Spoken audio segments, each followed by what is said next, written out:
کرنے کے لیے مظہر امام صاحب کو، مظہر احمد، ڈاکٹر مظہر احمد صاحب کو درخواست کر رہا ہوں کہ یہاں تشریف لا کر ہم لوگوں کو اپنے اس موضوع سے آشنا کراتے ہوئے اس کے رموز و نکات پر تفصیل سے نظر ڈالیں۔ سر میں آ گیا، آپ تشریف رکھیں۔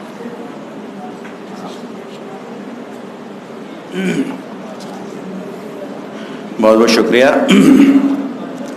ہمارے اکلوتے صدر صاحب کی اجازت سے میں اپنے مقالے کا آغاز کرتا ہوں۔ عنوان ہے عہد ایہام گوئی اور اس کے نمائندہ شعراء۔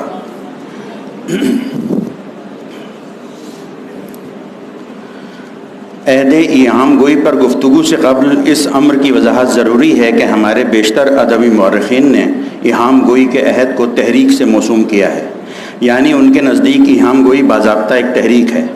حالانکہ یہ حقیقت سب پر واضح ہے کہ اردو میں صرف ایک حلقے کے ادباء و شعراء کی منظم ادبی کوششوں کو ہی تحریک کا نام دیا جا سکتا ہے، اور وہ ترقی پسند ادبی تحریک ہے۔ باقی تحریکات دراصل ادبی رجحان کے ذیل میں رکھی جانی چاہیے۔ ہاں، کسی قدر سرسید تحریک کو باضابطہ تحریک میں شامل کیا جا سکتا ہے، چنانچہ ایہام گوئی باقاعدہ تحریک نہیں تھی۔ ڈاکٹر انور سدید، جمیل جالبی اور دیگر مورخین نے اسے تحریک قرار دیا ہے، جو باوجود درست معلوم نہیں ہوتا۔ شمالی ہندوستان کے پہلے واضح شعری رجحان کے تحت ہم عہد ایہام گوئی پر گفتگو کریں گے۔ شمالی ہند بطور خاص دلی اور اس کے اطراف میں اردو شاعری کی ابتدا ولی دکنی کے دیوان کی آمد کے بعد ہوئی۔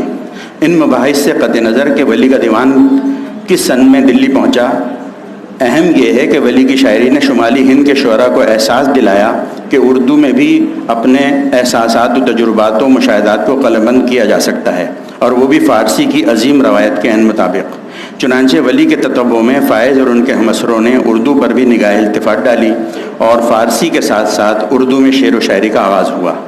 یعنی یہ ولی کا ہی احسان تھا کہ ان کے ذریعے ایک عظیم شعری روایت کی بنیاد شمالی ہند میں پڑی، اور دیکھتے ہی دیکھتے اردو نے فارسی کی جگہ لے لی۔ ولی کا کلام علم بلاغت اور ثناء بدائع کے ندرتوں سے مالا مال تھا، اور علم بیان کے جو شعری سرمایہ کی اساس ہے ان کے دیوان میں جلوہ افروز تھا۔ چنانچہ ایہام کے جو ابہام اور پیچیدگی کا عمل ہے ولی کے دیوان کی زینت بنا، اور شمالی ہند کے شعراء نے ایک غالب رجحان کی حیثیت سے اسے اپنا لیا۔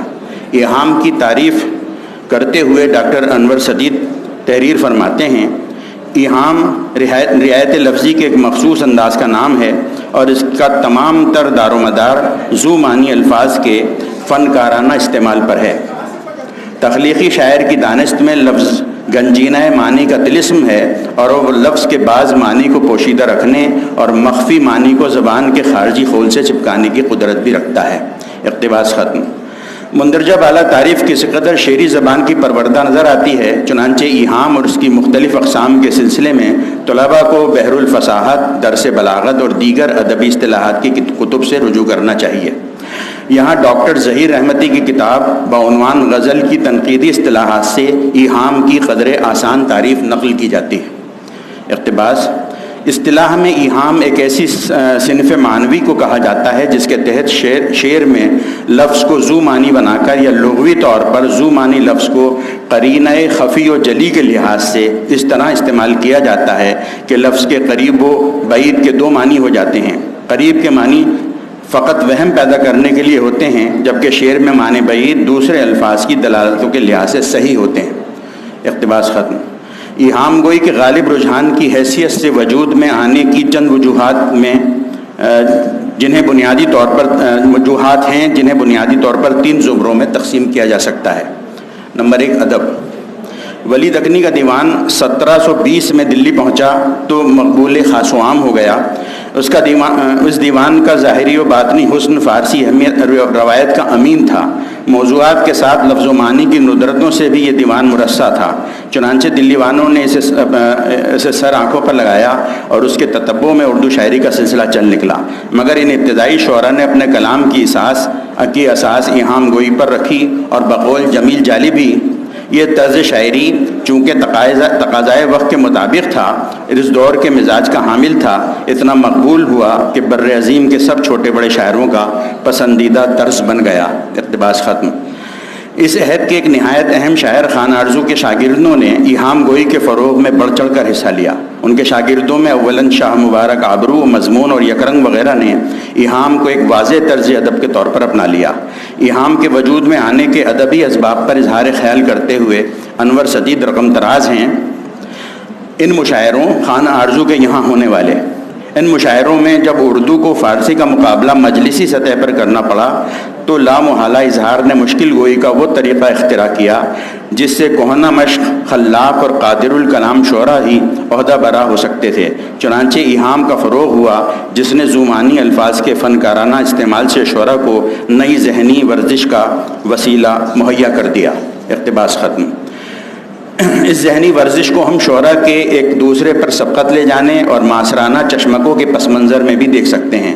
پروفیسر محمد حسن نے ایہام گوئی کے فروغ کی ادبی وجوہات پر روشنی ڈالتے ہوئے لکھا ہے کہ ریختہ گو شعراء کو اس دور میں خصوصیت کے ساتھ اپنی وسعت دامہ کا احساس ہوا ہوگا۔ لفظ اور محاورے کی حیثیت ہشت پہلو نگینے کسی ہو رہی تھی جس سے مختلف کام لیے جا سکتے تھے۔ ان الفاظ و تراکیب کی نوعیت کو متعین کرنے اور ان کو واضح شکل میں ڈھالنے کا کام ایہام گو شعراء کے ہاتھوں شروع ہوا۔ اقتباس ختم۔ دراصل جس وسعت دامہ کا ذکر محمد حسن نے کیا وہ ولی کا ہی فیضان تھا۔ نمبر 2، سیاسی اور سماجی پہلو۔ 1707 میں اورنگزیب کے انتقال کے بعد مغلیہ سلطنت پر زوال کے بادل منڈلانے لگے۔ دارالخلافہ دلی پر دشمنوں کی بری نظریں پڑنے لگیں اور اندرونی و بیرونی حملہ آوروں نے دلی کی اینٹ سینٹ بجا دی۔ نیز درباری سازشوں نے عدم استحکام میں اضافہ کر دیا۔ رہی صحیح کسر نادر شاہ نے پوری کر دی۔ سیاسی بحران اور معاشرتی سکون کے فقدان کی وجہ سے فرد کے قول و عمل میں تضاد پیدا ہوا۔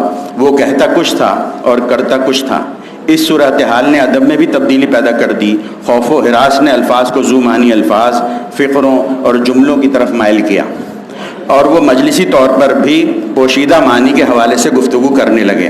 مثلاً خان دوران جب مرہٹوں سے ہار کر واپس آئے تو نواب امیر خان جام نے اس ذو معنی مصرے سے طنز کیا، نواب آئے ہمارے بھاگ آئے۔ خیال رہے کہ ہندی میں بھاگ کے معنی خوش قسمتی کے ہیں جبکہ یہاں معنی بعید بھاگنا کے فعل سے متعلق ہے۔ یہ دور عیش و عشرت میں بسر کرنے اور محفل نشاط گرم کرنے کا دور تھا۔ چنانچہ ایسے دور میں جب افراد کی توجہ عیش و مستی پر مرکوز ہو، الفاظ کے پہلو دار استعمال کی طرف ذہن منتقل ہونے لگتا ہے۔ بقول جمیل جالبی، اس عالم ہاؤ ہو میں ضلع جگت اور ایہام میں مزہ لے کر اپنی تقدیر کو بھلانے کی کوشش کا احساس ہوتا ہے۔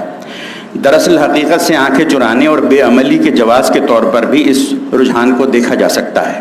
تلواریں نیاموں میں جا چکی تھیں، عوام و خواص عیش و عشرت میں غرق تھے، امرت پرستی، میلے ٹھیلے اور بزرگان دین کے عرصوں میں داد عیش دی جا رہی تھی۔ ایسے دور میں ذو معنین کا رواج عام ہوا اور شعراء جذبات و احساسات سے قطع نظر صنعت گری اور مصنوعیت کی طرف راغب ہوئے۔ انور سدید ایہام گوئی کے فروغ کے سلسلے میں لکھتے ہیں، جب پیشہ سپاہ گیری باعث عزت نہ رہا تو سپاہیوں نے اپنے جوہر شاعری کے میدان میں آزمائے اور لفظوں سے پنجہ آزمائی شروع کر دی۔ ایہام کی تحریک میں سپاہیانہ جوہر کی اس عطا کو نظر انداز نہیں کیا جا سکتا۔ اقتباس ختم۔ دراصل یہ دور کاغذی سپاہیوں کا دور تھا، چنانچہ میدان جنگ سے فرار حاصل کر کے اپنے جوہر کو میدان شعر میں آزمانے کی کوشش کی گئی۔ آرائش و زیبائش یعنی صنعتوں سے آراستہ دواوین مرتب کیے گئے جن میں ایہام نے ایک غالب رجحان کی حیثیت حاصل کر لی۔ نمبر 3، نفسیاتی پہلو۔ ایہام گوئی کے فروغ کے کچھ نفسیاتی پہلو بھی غور طلب ہیں۔ جمیل جالبی نے سیاسی و سماجی پہلوؤں پر روشنی ڈالتے ہوئے لکھا ہے کہ وہ تہذیب مزہ لینے اور کھل کھیلنے سے عبارت تھی۔ عرسوں اور میلے ٹھیلوں کے آئے دن اہتمام ہوتے رہتے تھے۔ دراصل فکر سے نظریں چرانے کی کوشش نے ایک نفسیاتی بحران پیدا کر دیا تھا۔ چنانچہ وہ لکھتے ہیں، بابر بعیش کوش کے عالم دوبارہ نیست اس تہذیب کا مزاج ہے۔ محمد شاہ کو جب نادر شاہ کے دلی میں داخل ہونے کی خبر ملتی ہے تو یہ کہتے ہوئے کہ این دفتر بے معنی غرق میں نہ بھولا، قاصد کے ہاتھ سے پروانہ لے کر شراب میں ڈبو دیتا ہے۔ یہ حقیقت سے آنکھیں نہ ملانے اور فکر کو بے فکری میں ڈبونے کا نفسیاتی اظہار ہے۔ اقتباس ختم۔ ادب میں یہ نفسیاتی اظہار ذو معنویت کے اسلوب میں در آیا اور جسے عہد ایہام گوئی سے تعبیر کیا گیا۔ ایہام کے فروغ میں اس چھپی ہوئی خواہش کا اظہار بھی شامل تھا کہ وہ معنی جو زندگی سے ناپید ہو گئے تھے انہیں شاعری میں تلاش کیا جائے۔ انور سدید نے ایک انوکھے مگر غور طلب نفسیاتی نکتے کی طرف توجہ مبذول کرائی ہے، چنانچہ وہ رقم دراز ہیں۔ ان شعراء کی شخصیت پر نگاہ پڑتی ہے تو ان کے بعض جسمانی خامیاں پہلے توجہ کھینچتی ہیں، اور یہ شعراء کے مابین چشمک کا وسیلہ بھی نظر آتی ہیں۔ چنانچہ مبارک آبرو ایک آنکھ سے معذور تھے اور مظہر جانے جانا سے ان کی چشمک تھی۔ شاکر ناجی آبلہ رو تھے، مضمون کے دانت نزلے کے سبب جھڑ گئے تھے، اور خان آرزو انہیں از راہ مذاق شاعر دانا کہا کرتے تھے۔ شاہ حاتم کلہا پر دستار باندھتے اور ایک باریک چھڑی اور رومال ہاتھ میں رکھتے۔ چنانچہ یہ کہنا مناسب ہے کہ ان شعراء کی جسمانی خامی کی تلافی بالواسطہ طور پر ان شاعروں کے جسمانی عیوب کی بنیاد پر ایہام کے نفسیاتی پہلو پر روشنی ڈالی ہے، جو اس لیے قابل قبول نہیں کہ ایہام گو شعراء کی تعداد 3 سے کہیں زیادہ تھی۔ ایہام گو شعراء پر معترض ہونے والوں نے بھی ان کی فکری و فنی خصوصیات کا لوحہ مانا ہے، اور بیشتر نقادوں نے اس دور کی شاعری کا جائزہ لیتے ہوئے ایہام کی اہمیت و افادیت پر روشنی ڈالی ہے۔ ایہام کا سلیقے سے استعمال لفظ و معنی میں تہداری پیدا کر دیتا ہے۔ الفاظ کی لفظی و معنوی مناسبتوں سے صوتی آہنگ پیدا کرنے میں ایہام گویوں نے کمال دکھایا ہے۔